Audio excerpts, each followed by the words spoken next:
सन 2014 में अमेरिका के ओरेगन के जंगलों के बीच में एक 20 एकड़ का फार्म बना हुआ था और जब वहां से एक आदमी गायब हुआ और पुलिस उस फार्म के अंदर जांच करने के लिए पहुंची कि आखिर वो आदमी गया कहां पर। पुलिस वालों ने अपनी छानबीन शुरू करी लेकिन उन्हें ज्यादा कुछ मिला नहीं। वो बस जाने ही वाले थे कि तभी उनकी नजर कुछ ऐसी चीज के ऊपर पड़ी कि वो खबर पूरे देश की हेडलाइन बन गई। लिटरली उसने सबको अंदर तक हिला कर रख दिया। क्या हुआ था इस फार्म के अंदर और आखिर क्या था वो जो न्यूज हेडलाइन में बनकर सामने आया, सब कुछ बताऊंगा आपको इस बहुत ही अजीब से केस के बारे में। लेकिन उससे पहले मेरा नाम है विकी और आप देख रहे हैं मिस्टीरियस दुनिया का एक और दर्दनाक एपिसोड। आप प्लीज इस वीडियो को एक लाइक कर दें और कमेंट्स में पिक में लिख दें ताकि कल की वीडियो में मैं आपको शाउट आउट दे दूं।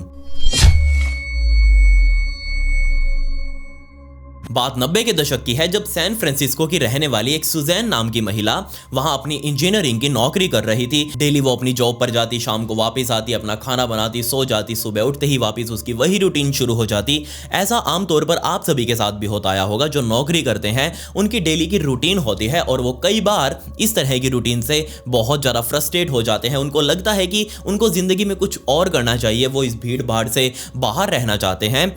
लेकिन बहुत से लोग निकल नहीं पाते और कुछ एक होते हैं जो निकल कर सामने आते हैं। और ऐसी ही थी सुजैन भी। सन 1991 का टाइम आते आते उसने सोच लिया था कि वो इससे बाहर निकलेगी, अपना खुद का कोई एक बड़ा सा फार्म उगाएगी, उसके अंदर अपनी सब्जियां वगैरह रखेगी, उसके अंदर अपने जानवर वगैरह पालेगी और उसी से अपना गुजारा चला लेगी। उसको जिंदगी में कुछ और नहीं चाहिए, उसे बस इस भीड़ भाड़ से निकलना है। तब 1991 में एक दिन उसका ये सपना पूरा होने वाला था क्योंकि उसने सैन फ्रांसिस्को में रहते हुए ही ओरेगन के जंगलों के बीच में एक 20 एकड़ का यानी कि 20 किलो का फार्म खरीद लिया। अब उसने फार्म तो खरीद लिया था लेकिन ये फार्म जैसा लग नहीं रहा था क्योंकि इसके अंदर कुछ भी नहीं था। लिटरली यहां सिर्फ जंगल ही जंगल थे और जंगलों के बीच में अभी 43 साल की महिला ने 20 एकड़ की जमीन खरीदी है लेकिन इसमें कुछ है ही नहीं। ना ही पानी है, ना ही खाना है, ना ही रहने के लिए घर है, ना ही जानवरों को रखने के लिए कोई शेड बना हुआ है, ना ही बिजली की व्यवस्था है, ना ही सीवरेज सिस्टम है। अब ये सब कुछ नहीं है जो कि बेसिक नीड है एक ह्यूमन लाइफ की। अब उसके बिना ये सुजैन वहां कैसे रह सकती थी। लेकिन यहां उसने ठान लिया था कि वो ऐसी ही तो जमीन चाह रही थी जिसके अंदर वो बिल्कुल स्क्रैच से शुरू करे, सब कुछ वो खुद बनाए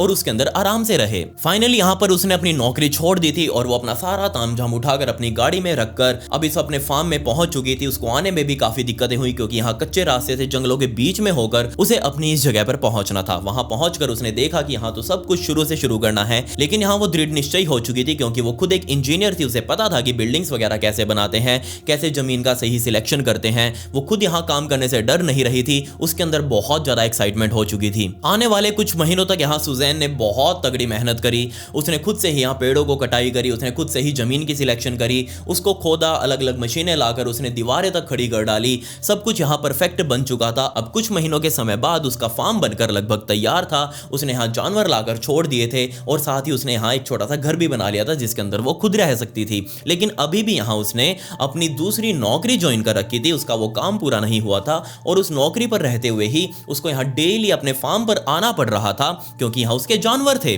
अब जानवरों को डेली खाना खिलाना, उनके ध्यान रखना, उनका मल मूत्र साफ करना, ये सब कुछ उसके लिए एक भसड़ बन चुकी थी और वो बहुत ज्यादा परेशान हो गई। उसने तो ये सोचा था कि वो यहाँ अकेले रहेगी दुनिया की भीड़ भाड़ से अलग, लेकिन अभी तो उसको यहाँ अप डाउन करना पड़ रहा है। ये उसके लिए बहुत ज्यादा मुश्किल काम है। तब उसने सोचा कि क्यों ना वो किसी को हायर कर ले इस सब काम के लिए, अपने फार्म में उसको छोड़ देगी और वो यहीं रहकर इन सभी जानवरों का भी ध्यान रखेगा, इस फार्म का भी ध्यान रखेगा। और ये आइडिया उसको काफी अच्छा भी लगा। तब यहाँ सुजैन ने खुद से ही काफी सारे पोस्टर्स डिजाइन करे और अपने फार्म के आसपास जितनी भी सभ्यताएं रहा करती थी उस टाइम पर, जितने भी गांव बसे हुए थे, उन गांव में जा जाकर उसने वो पोस्टर्स चिपकाने शुरू कर दिए जिसके अंदर लिखा हुआ था कि उसको वर्कफोर्स चाहिए है, उसको बंदे चाहिए हैं जो उसके फार्म का ध्यान रख सके। अब आसपास के गांव में लग चुके थे तो लोग उसके फार्म के ऊपर आने लगे नौकरी के लिए कि हाँ बताइए क्या काम है, हम सारा कुछ कर लेंगे। अब यहाँ जो नौकरी के लिए लोग आ रहे थे ये वो लोग थे जिनको बाहर कहीं नौकरियां नहीं मिल रही थी। किसी का क्रिमिनल रिकॉर्ड था, कोई यहाँ पर पढ़ा लिखा नहीं था, कोई पहले ही यहाँ डिफॉल्ट हो चुका था कंपनियों से या फिर सरकार से। तो यहाँ उसी तरह के लोग आ रहे थे जो यहाँ प्रॉपर नौकरी नहीं कर सकते थे। लेकिन यहाँ इस चीज से सुजैन को कोई दिक्कत नहीं थी। सुजैन ने कहा मैं तुम्हें पैसा दूंगी, तुम्हें मेरे जानवरों का ध्यान रखना है, मेरे फार्म का ध्यान रखना है, मुझे इसके अलावा तुमसे कोई मतलब नहीं है, अपना पैसा लो, काम करो, दैट्स इट। पूरे 20 सालों का समय बीत गया। सन 1991 में यहाँ सुजैन ने अपना वो फार्म शुरू किया था और अब यहाँ तकरीबन 2011 का टाइम आ चुका था और इन 20 सालों में दर्जनों दर्जनों लोग यहाँ सुजैन के इस फार्म पर नौकरी कर चुके थे, लेकिन बहुत सारे थे जो छोटे छोटे पीरियड्स के लिए यहाँ आते थे, बहुत थोड़ा काम करते थे, बहुत कम टाइम के लिए आए और उन्होंने यहाँ नौकरी करी, अपना चले गए। सुजैन की लेबर बार बार यहाँ रोटेट होती जा रही थी, लेकिन सुजैन को इससे कोई फर्क नहीं था, उसका फार्म यहाँ सही चल रहा था। वो फार्म में अपने यहाँ अलग अलग तरह के जानवर जैसे कि सुअर वगैरह या फिर गाय वगैरह वो सब कुछ पाल रही थी और उनको बेच बेच कर यहाँ उसका अच्छा खासा प्रॉफिट भी हो रहा था। 1 जनवरी 2014 का दिन आ चुका था और सुजैन अपने फार्म में सुबह सुबह यहाँ बैठी हुई थी। वो कई दिनों से यहाँ अपने फार्म में ही रह रही थी, उसने अपनी नौकरी वगैरह सब कुछ छोड़ दिया था। वो इस फार्म के अंदर ही परमानेंट अब शिफ्ट हो चुकी थी। रेयर ओकेजन्स पर ही वो शहर जाया करती थी, बाकी उसको यहाँ जिंदगी अपनी पसंद आ रही थी। लेकिन 1 जनवरी 2014 की सुबह सुबह जब वो बैठी हुई थी तब उसने देखा कि एक गाड़ी है जो कि दूर से उसकी तरफ चली आ रही है। अब आमतौर पर उसकी खुद की गाड़ी के अलावा आज तक यहाँ 20, 22, 24 सालों के अंतराल में और किसी की भी गाड़ी इस फार्म के अंदर ऐसे नहीं आई। अब जैसे कि ये गाड़ी उसके सामने आ रही थी तो ये उसके लिए बहुत ही शॉकिंग था कि ये बंदे कौन है और आखिर उसके पास क्यों आ रहे हैं। अब कोई लेबर होगी तो वो गाड़ी में तो चल के आएगी नहीं, उसके पास खुद की गाड़ी होती तो वो लेबर ही क्यों बनेगा। खैर यहाँ पर वो गाड़ी धीरे धीरे उसके पास आई, उसके घर के सामने आकर रुक गई और उसके अंदर से 3 व्यक्ति निकले। उनमें से 2 लड़के थे, 1 लड़की थी और ये तीनों व्यक्ति अब धीरे धीरे सुजैन के पास आते जा रहे थे। सुजैन उनको आते देख खड़ा हो गई और उनसे बातें करने लगी। इससे पहले कि यहाँ सुजैन उन तीनों व्यक्तियों से कुछ पूछ पाती कि आप क्यों आए हो, आपका नाम क्या है और यहाँ क्या काम है, उससे पहले यहाँ तीनों ने सुजैन के सामने बोलना शुरू कर दिया कि वो यहाँ पर अपने पिता को ढूंढने आए हैं। उनके पिता का नाम रॉबर्ट हैनी था और रॉबर्ट हैनी ने उन्हें बताया था कि वो एक टाइम पर सुजैन के फार्म पर काम किया करते थे और वो अब एकदम से गायब हो गए हैं। उनके पास खुद का कोई सेल फोन नहीं है, वो थोड़े से अपाहिज भी हैं, हम उनसे कोई बात नहीं कर सकते, काफी लंबा टाइम हो गया है, वरना वो बीच बीच में महीनों में ही सही वो हमें कॉल वगैरह कर लिया करते थे, लेकिन अब काफी लंबा टाइम बीत गया है, उनकी कोई कॉल हमारे पास नहीं आई है। हम अपने पिता को लेकर काफी चिंतित हैं और हम ढूंढने आए हैं कि आखिर उनके पिता गए कहां पर। सुजैन ने बताया कि हाँ, तुम्हारे पिता यहाँ पर आए थे, उन्होंने मेरे पास काम भी किया था और उनका जो ट्रक है वो एक्चुअली में एक ट्रक के अंदर रहा करते थे। सुजैन ने उनको खुद का कोई कमरा वगैरह रहने के लिए नहीं दिया था, बल्कि रॉबर्ट ने खुद यहाँ सुजैन को कहा था कि मेरे पास एक छोटा सा ट्रक है, तुम मुझे काम दे दो, मैं अपने इस ट्रक में ही रह लूंगा, तुम्हारे इस फार्म के अंदर उसको पार्क कर लूंगा। और वो ट्रक अभी भी यहीं सुजैन के फार्म में खड़ा था। सुजैन ने सब कुछ बता दिया जो जो उसके सामने था। बच्चे अब यहाँ उस ट्रक की तरफ जा ही रहे थे, तभी यहाँ सुजैन ने रास्ते में बताया कि तुम्हारे पिता मेरे पास लंबे टाइम तक काम करते रहे हैं और वो बहुत ही अच्छे आदमी थे, लेकिन जैसे ही वो यहाँ काम करने के लिए आए थे तभी उन्होंने बताया कि उनको अभी अभी ही यहाँ दारू वगैरह पीने की आदत लग गई है, क्योंकि वो बहुत ज्यादा फ्रस्ट्रेट रहने लगे थे, वो डिप्रेशन में जा रहे थे। तब सुजैन ने रॉबर्ट से पूछा था कि तुम ऐसा क्यों कर रहे हो, तुमने ये बुरी आदत क्यों पाली है। तब यहाँ रॉबर्ट ने सुजैन को बताया था कि असल में उसके एक बच्चे के साथ बहुत बुरा काम हुआ है, किसी ने उसके साथ यौन शोषण कर दिया है और वो अपने बच्चे को बचाने के लिए उस टाइम पर मौके पर नहीं था। अब बाद में उसे पता चला, तब तक ये सारा कांड हो चुका था, इसलिए यहाँ वो खुद से बहुत ज्यादा गिल्टी फील कर रहा था और इस गिल्टी को भुलाने के लिए ही उसने यहाँ दारू वगैरह पीनी शुरू कर दी थी। तब यहाँ सुजैन ने उसको काफी बार रोका भी कि तुम ऐसा मत करो, लेकिन यहाँ रॉबर्ट नहीं माना, वो लगातार ही अपनी इस एडिक्शन को बढ़ाता जा रहा था। ये सब कुछ चीजें जैसे ही उन बच्चों को पता लगी कि उनके पिता दारू वगैरह पी रहे थे, उनको थोड़ा विश्वास नहीं हुआ, लेकिन ठीक है, जो भी था सुजैन ने बताया वो उन्होंने सच मान लिया। सितंबर 2013 तक आते आते भी यहाँ रॉबर्ट सुजैन के पास काम कर रहा था, लेकिन यहाँ उसके बिहेवियर में भी बहुत ज्यादा चेंज आ चुका था, वो बहुत ज्यादा गुस्सा कर रहा था सुजैन के ऊपर। तब यहाँ सुजैन को गुस्सा उल्टा आया और उसने सोच लिया था कि वो अब इस नौकरी को यहीं से खत्म कर देगी, वो इस आदमी को अपनी नौकरी से निकाल देगी। लेकिन यहाँ इससे पहले कि सुजैन रॉबर्ट को उसका रेजिग्नेशन सुना पाती, सितंबर 2014 में रॉबर्ट खुद यहाँ सुजैन के पास आया एक दिन और उसके पास आकर बोला कि ये लो एक पाउच है और इस पाउच के अंदर काफी सारा पैसा है, मैं कहीं जा रहा हूँ और मेरे बाद तुम्हें यहाँ इस डॉग की देखभाल करनी है और इस देखभाल करने के लिए ही मैं तुम्हें पैसे दे रहा हूँ और तुम्हें इस डॉग का अच्छे से ध्यान रखना है। अब ये चीज सुनते ही सुजैन थोड़ी सी हैरान हुई कि ठीक है, तुम जा रहे हो, मैं तो वैसे ही तुम्हें नौकरी से निकालने वाली थी, लेकिन यहाँ ठीक है, कोई बात नहीं, तुम पैसे दो, मैं अपने आप इस डॉग का ध्यान रख लूंगी, कोई दिक्कत नहीं है। वो पैसों से भरा हुआ लिफाफा पकड़ते ही यहाँ सुजैन रॉबर्ट को देख रही है। रॉबर्ट जा रहा है उसके सामने से और एक व्हाइट कलर की गाड़ी यहाँ सामने खड़ी है, वो गाड़ी में जाकर बैठा और वो गाड़ी उसको लेकर कहीं चली गई और उसके बाद से ही यहाँ रॉबर्ट कभी इस फार्म में आया नहीं। अब उसके बाद तो यहाँ ये 3 बच्चे ही आए थे सुजैन के पास उस रॉबर्ट के बारे में पूछने के लिए। तीनों बच्चे यहाँ चलते चलते सुजैन के साथ इस ट्रक तक पहुंच चुके थे जहां उनका पिता रहा करता था। तीनों बच्चों ने इस ट्रक के अंदर एंटर किया और सारा सामान देखते ही उनकी आंखों के सामने उनके पिता की यादें आने लग गई कि हाँ, ये तो सारा सामान उनके पिता का ही है। लेकिन इन सब सामान के बीच में एक चीज ऐसी थी जो उनको बहुत ज्यादा खटक रही थी, और वो थी यहाँ रॉबर्ट की टूल बेल्ट। जी हाँ, उनको पता था कि उनके पिता की आदत है वो कहीं भी बाहर जाते हैं, जब भी जाते हैं, चाहे थोड़े दिनों के लिए जा रहे हो या फिर लंबे टाइम के लिए, लेकिन वो हमेशा ही अपने शरीर के ऊपर अपनी टूल बेल्ट लाद कर चलते थे, क्योंकि वो पेशे से एक मैकेनिक थे और क्या पता उनको कहाँ कुछ काम करना पड़ जाए, किसी से थोड़ा बहुत पैसा लेना पड़ जाए उनका काम के बदले में, तो वो हमेशा ही अपने शरीर के ऊपर टूल बेल्ट लाद कर चलते थे। लेकिन अब की बार अगर वो बाहर गए थे उस गाड़ी में बैठकर, तो वो अपनी टूल बेल्ट साथ क्यों नहीं लेकर गए, क्योंकि वो टूल बेल्ट अभी तक यहाँ उस छोटे से ट्रक के अंदर ही पड़ी हुई थी। सारा सामान देखने के बाद इन बच्चों ने उस ट्रक को वापस बंद किया, सुजैन को थैंक यू किया कि ठीक है, कोई बात नहीं, आपके पास नहीं है, आपको नहीं पता रॉबर्ट कहाँ पर है, कोई बात नहीं, हम जाकर ढूंढ लेंगे उनको। वो तीनों वापस अपनी गाड़ी में आए, गाड़ी स्टार्ट करी, वहां से निकल गए और वहां से निकलते ही सीधा वो वहां के पुलिस डिपार्टमेंट के पास गए। पुलिस वालों को जाकर उन्होंने बताया कि उनके पिता यहाँ 4 महीने पहले तक ही सुजैन के फार्म पर काम किया करते थे, लेकिन वो एकदम से ही गायब हो गए हैं और पता नहीं कहाँ गए हैं। पुलिस वालों को भी अब टेंशन होने लगी इस बात की कि यहाँ पर वो आदमी ऐसा है जिसके पास कुछ भी ऐसा नहीं है जिसको वो ट्रेस कर सके। ना ही कोई सेलफोन है, ना ही कोई कंप्यूटर लैपटॉप है, ना ही कोई इंटरनेट कनेक्शन उनके पास है, ना ही कोई एटीएम वगैरह वो यूज करते हैं जिनकी ट्रांजैक्शन को ट्रेस करके उनकी लोकेशन का पता लगाया जा सके। लेकिन यहाँ बच्चे उन्हें बार बार बोल रहे थे कि सुजैन ने बताया उनके पिता को पीने की बहुत ज्यादा आदत लग चुकी थी और वो उनके लिए बहुत ज्यादा टेंशन वाली बात है। वो पहले नहीं पिया करते थे, लेकिन अब उन्होंने पीना शुरू कर दिया था, तो हो सकता है उनके साथ कुछ बुरा भी हो गया हो, किसी ने उनके साथ कुछ गलत भी कर दिया हो। पुलिस वालों ने कहा कोई बात नहीं, हम इसकी यहाँ एक गुमशुदगी की रिपोर्ट दायर करते हैं और सीधा ही यहाँ उसकी तलाश शुरू करेंगे। पुलिस वालों ने यहाँ बच्चों से जाते जाते पूछा कि क्या तुम्हारे पास कोई ऐसा क्लू है जिससे हम तुम्हारे पिता को ट्रेस कर सके। तीनों बच्चे यहाँ माइंड में याद करने की कोशिश कर रहे हैं कि क्या उन्होंने कभी अपने पिता को कोई ऐसी चीज दी हो जिससे वो उनकी लोकेशन का पता लगा सके। तब यहाँ तीनों में से एक बच्चे को याद आया कि उनके पिता के पास एक ईबीटी कार्ड है। ईबीटी कार्ड असल में होते हैं इलेक्ट्रॉनिक बेनिफिट्स कार्ड। इस तरह के कार्ड अमेरिका की सरकार द्वारा उन लोगों को दिए जाते हैं जो कि बैंक अकाउंट वगैरह यूज नहीं करते, जिनके पास मोबाइल फोन वगैरह नहीं होता ऑनलाइन पेमेंट करने के लिए। ये कार्ड सिर्फ और सिर्फ घर का राशन वगैरह खरीदने के लिए ही इस्तेमाल किए जा सकते हैं। जिनको ज्यादा नॉलेज नहीं होती उनको एक कार्ड दे देते हैं, एक पिन बता देते हैं, वो जाकर कार्ड किसी को भी दें और वो पिन बताएं, वहां से वो सामान खरीद सकते हैं और इसकी पेमेंट उनको सीधा सरकार को करनी है। अब जैसे ही ये बात पुलिस वालों को पता चली कि यहाँ रॉबर्ट के पास एक ईबीटी कार्ड हुआ करता था, उनको लगा कि ठीक है, ईबीटी कार्ड के थ्रू हम तुम्हारे पिता को ट्रेस करने की कोशिश करेंगे। पुलिस वालों ने यहाँ ईबीटी कार्ड की ट्रांजैक्शंस निकलवाई और कमाल की बात यहाँ ये थी कि अब से तकरीबन सिर्फ 1 महीना पहले ही यहाँ मतलब कि रॉबर्ट के गायब होने के 3 महीने बाद उनका ईबीटी कार्ड इस्तेमाल हुआ था। यहीं इस सुजैन के फार्म से तकरीबन 30 मील दूर एक वॉलमार्ट के स्टोर में।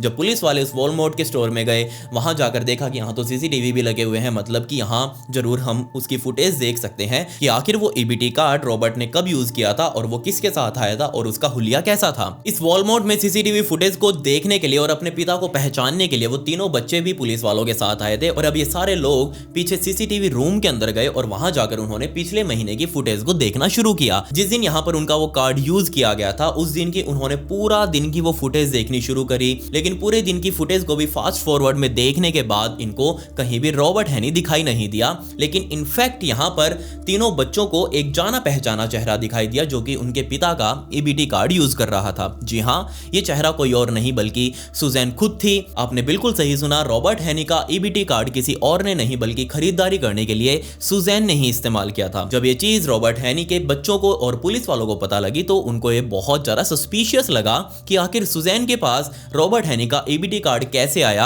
अब ये चीज तो जाननी पड़ेगी। पुलिस ने तुरंत यहाँ पर सुजैन के पूरे फार्म का सर्च वारंट निकलवाया और अब वो पूरे तामझाम के साथ अपनी गाड़ियों को लेकर चाव चाव करते हुए सुजैन के फार्म पर पहुंच चुके थे वहां छानबीन करने के लिए। पुलिस वालों की गाड़ियों की आवाज सुनते ही सुजैन अपने उस फार्म वाले घर से बाहर निकली। उसने देखा कि बाहर 3-4 गाड़ियां पुलिस वालों की खड़ी हुई हैं और वो सीधा ही उन्हें देखकर बाहर आ गई और पुलिस वालों से बात करने लगी। पुलिस वालों ने बताया कि हमारे पास पास तुम्हारे इस पूरे फार्म के सर्च वारंट है और हम यहाँ पर रॉबर्ट हैनी के डिसअपीयरेंस यानी कि मिसिंग रिपोर्ट की जांच करने के लिए आए हैं, क्योंकि यहाँ अंतिम लोकेशन उसकी तुम्हारे फार्म की ही थी। इससे पहले कि सुजैन कुछ बोल पाती, पुलिस वालों की सारी टीमें पूरे फार्म के अंदर फैल चुकी थी और इनका जो लीडर था उसने सुजैन को बोला कि मुझे तुमसे पर्सनली कुछ बात करनी है, आप अपने घर के अंदर चलो। सुजैन उस पुलिस वाले को लेकर अपने घर के अंदर गई और जाकर लिविंग हॉल में बैठ गई और यहाँ पुलिस वाला उससे पूछने लगा कि मैंने तुम्हारी सीसीटीवी फुटेज देखी है, तुम तकरीबन 1 महीने पहले रॉबर्ट हैनी का ईबीटी कार्ड लेकर उस वॉलमार्ट में गई थी, मतलब तुमने जरूर उसका वो ईबीटी कार्ड चुराया है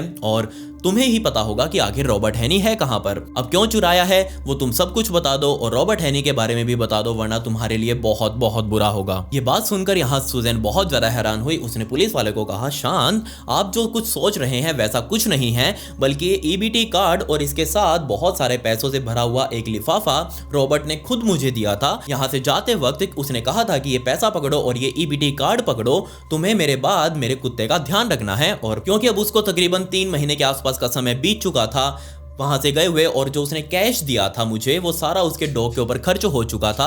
अब मजबूरन मुझे ईबीटी कार्ड से ही उसके वो वॉलमार्ट में जाकर शॉपिंग करनी पड़ी डॉग का कुछ खाना वाना लेने के लिए। अब क्योंकि वो मुझे खुद देकर गया था तो मैंने मतलब चुराया नहीं है। उसने यहाँ पुलिस वालों को बताया कि आप खुद सोच कर देखिए, ईबीटी कार्ड के साथ एक पिन नंबर भी होता है, अगर मैं उसका ईबीटी कार्ड चुराती तो मुझे पिन नंबर कैसे मिलता, पिन नंबर भी तो उसने मुझे खुद दिया है। अब ये बात सुनकर पुलिस वाला भी हैरान कि हाँ बात तो सही कर रही है, पिन नंबर उसने खुद ही यहाँ पर दिया होगा, तभी तो ये सुजैन जाकर वॉलमार्ट में शॉपिंग करके आई थी। तब यहाँ पर उस पुलिस वाले ने थोड़े से अपने ट्रिक्स आजमाए और सुजैन के सामने घुमा फिराकर सवाल जवाब वो करने लगा, जो कि पुलिस वालों की आदत होती है, किसी भी आदमी को फंसाने के लिए, उसे सच उगलवाने के लिए वो उसके सामने घुमा फिराकर सवाल जवाब करते हैं ताकि सामने वाला बंदा उसमें उलझ जाए और वो कहीं ना कहीं कोई गलती करे और उसके मुंह से कहीं ना कहीं सच निकल जाए। पुलिस वाले ने भी यहाँ वो अपनी ट्रिक आजमाई, लेकिन यहाँ सुजैन उसी बात के ऊपर अड़ी हुई थी कि यहाँ रॉबर्ट ने ही मुझे वो ईबीटी कार्ड दिया था और इसके अलावा मुझे कुछ नहीं पता कि रॉबर्ट आखिर गया कहां पर। काफी देर तक यहाँ सवाल जवाब करने के बाद वो पुलिस अफसर यहाँ सेटिस्फाई हो चुका था कि नहीं, सुजैन ने ये सब कुछ नहीं किया, हमें ये सर्च को भी यहीं रोक देना चाहिए, ये सुजैन तो इनोसेंट है। अब जैसे ही वो अपने बाकी के सारे अफसरों को, बाकी सारे पुलिस वालों को रोकने वाला था, तभी यहाँ एक पुलिस वाला बाहर से भागता हुआ इस घर के अंदर की तरफ आया और अंदर जाते ही अपना जो अफसर जो बैठा हुआ था घर के अंदर सुजैन के साथ, उस अफसर के कान में जाकर उसने कुछ बोला, जिसे सुनकर यहाँ वो अफसर बहुत ज्यादा हैरान हो गया। उसने सुजैन की तरफ देखा, एक गहरी सांस ली और यहाँ पर सुजैन को कहा कि मैम आपको हमारे साथ पुलिस स्टेशन चलना पड़ेगा। ये चीज सुनते ही सुजैन बहुत ज्यादा हैरान कि आखिर मैं अब पुलिस स्टेशन क्यों चलूं, मैंने तो सिर्फ ईबीटी कार्ड ही यूज किया है और वो भी रॉबर्ट के खुद के कहने पर। लेकिन यहाँ वो पुलिस वाला बहुत कुछ अब बताने वाला था। उसने सीधा ही यहाँ पर सुजैन के हाथों में हथकड़ी लगाई, उसे उठाकर अपनी गाड़ी में बैठाया और अब वो पुलिस स्टेशन पहुंच चुके थे। पुलिस स्टेशन ले जाते ही उसे इंटेरोगेशन रूम के अंदर ले जाया गया और अब यहाँ पर सुजैन से पूछताछ की जानी थी। 2 पुलिस वाले यहाँ सुजैन के सामने आकर बैठ चुके थे। सुजैन अब इंटेरोगेशन टेबल पर बैठी हुई थी और सबसे पहले यहाँ पर पुलिस वालों ने एक ही सवाल सुजैन के सामने रखा कि मैम क्या आपके इस फार्म के अंदर किसी व्यक्ति की जान गई है। और इसके बाद यहाँ पर सुजैन ने भी एक गहरी सांस ली, उसने अपना मुंह नीचे लटकाया और इसके बाद उसने जो कहानी पुलिस वालों के सामने रखी वो इतनी ज़्यादा हॉरिफिक थी, इतनी ज़्यादा डरावनी थी, जिसे सुनकर आपके रोंगटे खड़े हो जाएंगे। और ना सिर्फ रोंगटे आपके खड़े हुए बल्कि पूरे अमेरिका के अखबारों की वो हेडलाइन उस टाइम पर बन चुकी थी, क्योंकि ये चीज़ ही इतनी दर्दनाक थी। यहाँ सुजैन ने पुलिस वालों को बताया कि जो जो उसने अभी तक आपको बताया है रॉबर्ट के बारे में वो बिल्कुल सच है, लेकिन उसने एक छोटी सी डिटेल आपको नहीं बताई है। उसने कहा था कि वो रॉबर्ट उसको खुद यहाँ पैसे देकर गया था, एबीटी कार्ड देकर गया था और उसके बाद वो जाकर एक गाड़ी में बैठ गया और गाड़ी से वो सीधा बाहर निकल गया। यहाँ तक बिल्कुल सच था। जिसके बाद यहाँ सुजैन ने बताया कि वो जाकर अपने कमरे में सो गई और जब वो सुबह उठी वो अपने घर से बाहर निकली। बाहर जाकर उसे सूअरों को खाना वाना खिलाना था। अब आमतौर पर वो जाकर डेली जब खाना खिलाया करती थी अपने सूअरों को, तब वो सूअर आराम से आलस में कहीं एक कोने में कोई सोया पड़ा है, कहीं कोई दूसरे कोने में सोया पड़ा है, कोई इधर उधर टहल रहा है। लेकिन जब वो अगले दिन सुबह अपने सूअरों के उस फार्म में गई अंदर, तो वहां उसने देखा कि सारे सूअर तो बीच में एक झुंड बनाकर खड़े हुए हैं उस पिग पैन के ऊपर। असल में पिग पैन वो बर्तन सा होता है बहुत बड़ा, और उसके अंदर ही यहाँ सुअरों को खिलाने के लिए खाना डाला जाता है। और जब वो खाना डालते हैं तभी यहाँ वो सारे सुअर उस पिग पेन के चारों तरफ इकट्ठा हुआ करते थे, लेकिन आज ये सुअर पहले से ही सामने इकट्ठा हुए पड़े हैं, मतलब वो कुछ ना कुछ जरूर खा रहे हैं। सुजैन धीरे धीरे उस पिग पेन के पास जाती जा रही थी। उसने अपने हाथ में भी यहाँ सुअरों को खिलाने के लिए सामान पकड़ा हुआ था। उसने वो सामान वहीं छोड़ा, वो जाकर देखना चाहती थी कि आखिर उसके सुअर खा क्या रहे हैं। तब उसने देखा कि इस पिग पेन के अंदर बहुत सारा खून पड़ा हुआ है। अब ये खून कहां से आ गया, ये चीज देखते ही वो बहुत ज्यादा डर गई। वो सीधा उस पिग पेन की तरफ ही तेजी से जाने लगी और उसने जो सुअरों का जो झुंड बना हुआ था उस पिग पेन के चारों तरफ उसने सुअरों को पकड़ पकड़ कर साइड करना शुरू किया। और जब वो उसके और पास जाकर देखा उसने, तो उस पिग पेन के अंदर कुछ और नहीं बल्कि रॉबर्ट खुद पड़ा हुआ था। जी हाँ, रॉबर्ट को सुजैन के सारे सुअर मिलकर खा रहे थे।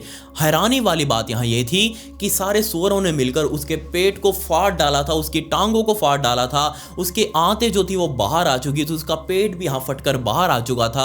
और इससे भी ज़्यादा डराने वाली बात यहाँ ये थी कि रॉबर्ट अभी तक भी जिंदा था।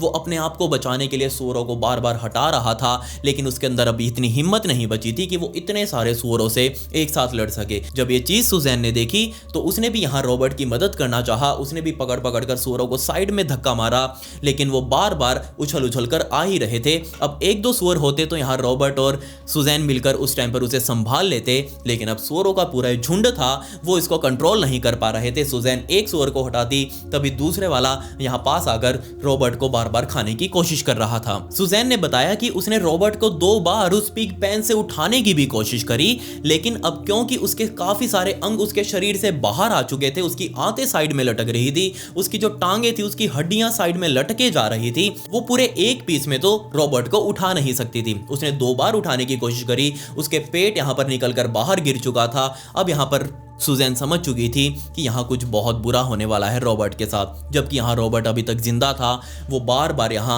सुजैन की तरफ अपनी उम्मीदों भरी निगाहों से देख रहा था, लेकिन सुजैन को कुछ और ही समझ आया। उसने जस्ट रॉबर्ट को वहीं छोड़ा, वो अपने सुअरों के झुंड से बाहर निकली, इस पिग फार्म से बाहर गई, अपने घर के अंदर गई जो फार्म में बना हुआ था, और सीधा जाकर उसने दीवार पर लटकी हुई शॉटगन को उठाया। अब शॉटगन का वो क्या करेगी आप सोच कर देखिए। अब आमतौर पर तो किसी व्यक्ति को बचाने के लिए जानवर के ऊपर गोली चलाई जाती है, लेकिन यहाँ सुजैन ने सीधा ही वो शॉटगन उठाई और फायर कर दिया सीधा रॉबर्ट हैनी के ऊपर। जी हाँ, वो गोली जाकर सीधा उसके मुंह पर लगी और एक ही गोली में यहाँ रॉबर्ट की मौत हो चुकी थी। जिसके बाद यहाँ पर वो जो सारे सुअर अभी तक उसको खा रहे थे, उन्होंने आराम से रॉबर्ट को खाना शुरू कर दिया। यहाँ सुजैन पुलिस वालों को बता रही थी कि जनाब मैंने तो अच्छा ही काम किया है, रॉबर्ट पहले से ही उस पिग पेन के अंदर पड़ा हुआ था, सुअर उसको खा रहे थे, उसको दर्द दे रहे थे, मैंने उसको दर्द से छुट्टी दिलवाई, मैंने उसकी मौत को बहुत धीमा होने की बजाय तेज कर दिया। उसके सारे सुअर यहाँ रॉबर्ट को खा चुके थे और अब 3 दिनों का समय बीत चुका था। सुजैन अपने उस पिग फार्म में वापस नहीं गई, लेकिन तीसरे दिन जैसे ही वो उस पिग फार्म में गई, उसने देखा कि यहाँ रॉबर्ट का नाम और निशान नहीं है, सिर्फ छोटे छोटे टुकड़े ही यहाँ पर रॉबर्ट की हड्डियों के पड़े हुए हैं। वो वापस अपने घर में गई, उसने 3-4 थैलियाँ निकाली बड़ी बड़ी, और उन थैलियों के अंदर अब उसने रॉबर्ट की हड्डियों को चुग चुग कर उन थैलियों में भरना शुरू कर दिया। वो थैलियाँ भर चुकी थी, उन थैलियों को उठाकर पिग फार्म से बाहर आई और उसके इसी फार्म के अंदर एक बहुत बड़ा कूड़े का ढेर उसने बना रखा था, और सीधा यहाँ सुजैन ने उन तीनों थैलियों को उठाकर उस कूड़े के ढेर के ऊपर फेंक दिया और वो निश्चिंत हो गई कि रॉबर्ट ठिकाने लग चुका है। लेकिन यहाँ वो थोड़ी सी गलती कर बैठी, और वो गलती ये थी कि उसने एक पैर की हड्डी उसी पिग फार्म के अंदर छोड़ दी थी जो कि कोने में पड़ी हुई थी। और जब वो पुलिस वाला सुजैन के साथ उसके घर में लिविंग हॉल में बैठा हुआ था, और जब दूसरा पुलिस वाला भाग कर आया था और उस पुलिस वाले के कान में कुछ उसने बताया था, तब उसने असल में यही कहा था अपने अफसर को कि सर हमें एक हड्डी मिली है बाहर और वो किसी व्यक्ति के पैर की है।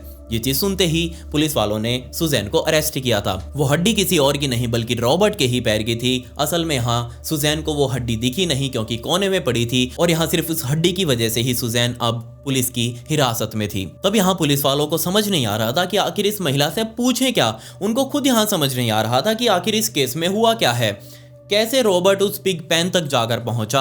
हो सकता है यहाँ पर नींद में हो, वो नशे में हो और जाकर उस पिग पेन के अंदर गिर गया हो और सारे सुअरों ने उसे खाना शुरू कर दिया हो जिंदा ही।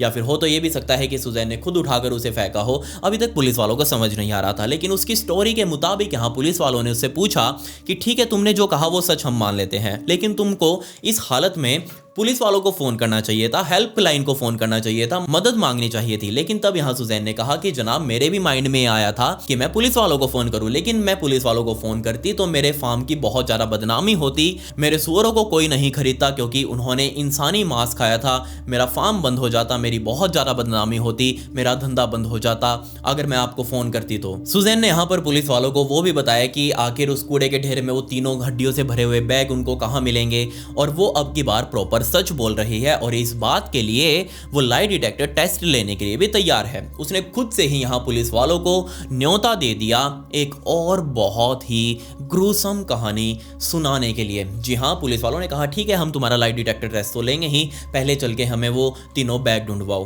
वो पुलिस वालों के साथ गई अपने फार्म में और ऊपर चढ़कर पुलिस वालों ने वो तीनों बैग निकाले और अब बैग फोरेंसिक्स में जा चुके थे। तब यहाँ पर पुलिस वालों ने कहा कि ठीक है, तुम्हारे कहने पर हम तुम्हारा एक लाई डिटेक्टर टेस्ट ले लेते हैं। लेकिन जैसे ही सुजैन लाई डिटेक्टर टेस्ट देने के लिए कुर्सी पर बैठी और जैसे ही डॉक्टर्स ने उसके शरीर के ऊपर वो इक्विपमेंट सेट किए, तभी वो जोर जोर से खांसने लग गई। अब क्योंकि वो खांस रही थी तो जो रीडिंग्स आ रही थी लाई डिटेक्टर टेस्ट की वो ठीक से नहीं आ रही थी। डॉक्टर्स ने फिर से उसके शरीर के ऊपर वो उतार कर दोबारा सेट कर दिए, तब वो दोबारा से खांसने लग गई। अब पुलिस वालों को उसके ऊपर फिर से शक हो गया। उन्होंने कहा, सुजैन देखो, अगर तुमको कुछ और बताना हो तो बता दो, वरना अगर हमें कुछ और पता चला तो हम तुम्हारे खिलाफ और ज्यादा सख्त कार्रवाई करेंगे। तब यहाँ सुजैन टूट गई। उसने अपने पेट के ऊपर ऐसे हाथ रखा और एक पेन पेपर मांगा। पेन पेपर मांगने के बाद उसने उस पेपर के ऊपर कुछ ड्रॉ करना शुरू कर दिया। ऑब्वियसली वो अपने फार्म का एक नक्शा बना रही थी। नक्शा बनाने के बाद पुलिस वाले उसे देख रहे हैं, जिसके बाद उसने नक्शे में ही एक जगह एक्स ड्रॉ किया। उस एक्स को ड्रॉ करने के बाद वो पेपर उसने पुलिस वालों को दे दिया और कहा कि जनाब, अगर आप फार्म में इस एक्स वाली जगह पर जाएंगे और थोड़ी सी खुदाई करेंगे तो आपको वहां स्टीवन मिलेगा। अब ये स्टीवन कौन था? तो असल में यहाँ सुजैन के इस फार्म में मरने वाला रॉबर्ट अकेला नहीं था, बल्कि सन 2012 में, यानी कि इस पूरे कांड से तकरीबन 1.5-2 साल पहले, स्टीवन नाम का एक आदमी इसी फार्म में काम किया करता था सुजैन के लिए। लेकिन सुजैन के पास काम करते करते सुजैन को उसके ऊपर थोड़ा शक होने लगा कि ये बंदा कहीं ना कहीं उसका सामान चोरी कर रहा है। तब यहाँ पर वो सीधा उसके साथ जाकर बात करने लगी कि मेरे ये चीज गुम हो गई है। तब यहाँ पर स्टीवन ने कहा कि नहीं, मैंने तो नहीं ली। सुजैन को रॉबर्ट बिल्कुल स्टीवन जैसा लग रहा था। ये दोनों एक जैसे ही व्यक्ति थे, इनकी हरकतें भी एक जैसी थी, सारा दिन दारू पीकर भंड रहना। लेकिन जैसे इन दोनों के बीच में उस टाइम पर थोड़ी तू मैं हुई, सुजैन उसको सीधा पिग फार्म में लेकर गई अपने सूअरों को दिखाने के लिए कि ये देखो, सूअरों के अंदर बीमारी फैल गई है, तुमने इसका ठीक से ध्यान नहीं रखा। तभी यहाँ पर सुजैन ने जो अपनी बंदूक अपने कंधे के ऊपर टांगी हुई थी, वो बंदूक उसने सीधा उसकी तरफ कर दी और सीधा एक फायर कर दिया। स्टीवन सीधा खड़ा खड़ा ही उस पिग पैन में गिर गया और सारे सूअर वापस उसके चारों तरफ झुंड बनाकर खड़े थे और सारे सूअरों ने मिलकर स्टीवन यहाँ खा लिया। पूरा खाने के बाद वही 3 दिन का टाइम लेकर जब स्टीवन के सारे नामो निशान खत्म हो चुके तो उसने वापस उसकी हड्डियां चुगी और हड्डियां चुगने के बाद सुजैन ने अपने फार्म में ही थोड़ी सी जगह देखी। जगह देखने के बाद वहां खुदाई करी और वो सारी हड्डियां वहीं दफना दी। पुलिस वालों ने कहा कि ठीक है, तुम्हारे साथ अगर ये हो गया था तो तुमने उसी टाइम पर 911 को फोन क्यों नहीं किया स्टीवन के लिए? तब यहाँ पर वही सुजैन ने कहा कि अगर मैं फोन करती तो मेरे फार्म की बहुत ज्यादा बदनामी होती, मेरे सारे सूअरों को भी मार दिया जाता, उन्हें यूथनाइज कर दिया जाता, या फिर कोई उन्हें खरीदता नहीं क्योंकि इन्होंने इंसानी मांस खाया था। पुलिस वालों ने यहाँ सुजैन की इन दोनों स्टोरी पर विश्वास नहीं किया। उनको लग रहा था कि यहाँ सुजैन ने इन दोनों को खुद से मारा है, क्योंकि यहाँ स्टीवन वाली बात तो उसने खुद ही एडमिट कर ली कि उसने पहले उसके ऊपर फायर किया था, जबकि यहाँ उसने रॉबर्ट वाली बात को एडमिट नहीं किया कि उसने पहले फायर किया था, बल्कि उसने ये कहा था कि वो पहले से ही पिग पैन में पड़ा हुआ था, बाद में मैंने उसे मुक्ति देने के लिए उसके ऊपर गनशॉट फायर कर दिए। लेकिन यहाँ पुलिस वालों को लग रहा था कि इन दोनों की ही जान इस सुजैन ने ली है, पहले इनके ऊपर गोली चलाकर और बाद में इन दोनों की लाश को पिग पैन में डाल दिया ताकि सुअर खा सके। खैर, यहाँ 21 अप्रैल 2015 के दिन उसके सारे ट्रायल्स खत्म हुए और यहाँ अदालत ने उसे 50 सालों की सजा सुना दी। जब वो कस्टडी में थी तब यहाँ उसने अपने एक सेलमेट को कहा था कि अभी तक तो सिर्फ पुलिस को 2 ही लाशें मिली हैं, मैंने मेरे फार्म के अंदर 17 और लाशें भी ऐसी ही दफना रखी हैं जो कभी पुलिस को मिल नहीं पाएगी। पुलिस ने सुजैन के इस बयान पर इस पूरे फार्म को दोबारा से जांच किया, लेकिन उनको वहां कुछ नहीं मिला, अभी तक तो कुछ नहीं मिला। जबकि यहाँ सुजैन कह रही है कि पुलिस वालों को वो 17 लाशें मिलेंगी भी नहीं। आखिर वो 17 लाशें किसकी हो सकती हैं ये अभी तक पता नहीं चल पाया। अगर मिलेंगी तो यहाँ सुजैन की सजा और ज्यादा बढ़ती जाएगी। वैसे ही वो अपनी अंतिम सांस तक जेल में रहेगी तो बाहर आने का कोई सवाल ही नहीं है। खैर, ये थी एक कहानी एक ऐसे फार्म की जो यकीनन एक नर्क जैसा था। आपको ये सच्ची घटना कैसी लगी कमेंट्स में मुझे जरूर बताएं, और अगर आपको मुझसे बात करनी है तो आप मेरे इंस्टाग्राम पर आकर मुझसे कॉन्टैक्ट कर सकते हैं। ये मेरी इंस्टाग्राम आईडी है, यहाँ पर मैं इसी तरह की स्टोरीज की छोटी छोटी रील्स भी डालता हूँ, तो प्लीज़ आप मुझे वहाँ फॉलो जरूर कर लें। इसका लिंक आपको डिस्क्रिप्शन में भी मिल जाएगा। खैर, पिछले वीडियो का शाउट आउट हाकी मार डे को and comment pick me to get a shout out in next video. मिलते हैं अगली वीडियो में। ये वीडियो देखने के लिए धन्यवाद।